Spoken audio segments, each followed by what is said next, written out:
अखंड विश्वाला शांतीचा संदेश देणारे महामानव भगवान गौतम बुद्ध, भारतीय घटनेचे शिल्पकार भारतरत्न डॉक्टर बाबासाहेब आंबेडकर, त्याचप्रमाणे स्त्रियांचे उद्धारकर्ते महात्मा ज्योतिराव फुले, सावित्रीबाई फुले, शिवाजी महाराज, डॉक्टर सम्राट अशोक, त्याचप्रमाणे शाहू महाराज या थोर महापुरुषांच्या विचारांना प्रथम अभिवादन. आज या ठिकाणी बौद्धजन पंचायत समिती शाखा क्रमांक 825 व संघमित्र महिला मंडळ यांच्या विद्यमाने या ठिकाणी भगवान गौतम बुद्ध यांची जयंती या ठिकाणी साजरी होत असताना या उपस्थित सर्व संयोजक, या समता चाळीचे सर्व पदाधिकारी, या संघटनेचे, या बौद्धजन पंचायतीचे सर्व सन्माननीय पदाधिकारी, या रहिवासी संघटनेचे सर्व हितचिंतक बंधू आणि भगिनींनो, कार्यक्रम हा दरवर्षीप्रमाणे या ठिकाणी साजरा होत असताना आपण सर्वांनी या कार्यक्रमामध्ये उपस्थित होता, आपले विचार मांडता, खरोखरच कौतुकास्पद आहे. मी या ठिकाणी प्रथम तुम्हाला सगळ्यांना या जयंतीनिमित्तानं, या कामगार दिनानिमित्तानं तुम्हाला सगळ्यांना शुभेच्छा देतो.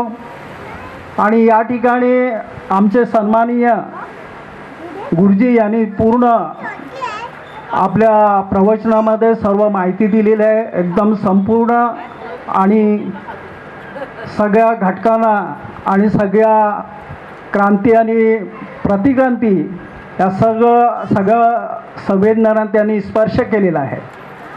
बंधूंनो, आपल्याला माहीत आहे ते what is a Buddhism. Buddhism म्हणजे काय, तर आपल्याला समोर दिसतं ते सत्य मानून आपण चालायचं आहे. जसं सूर्य पूर्वेकडे उगवतो आणि पश्चिमेकडे मावळतो, याच्यामध्ये सायंटिफिक जो अर्थ कळलेला आहे, विज्ञाननिष्ठ अर्थ आहे, तेच बुद्धिझम आहे.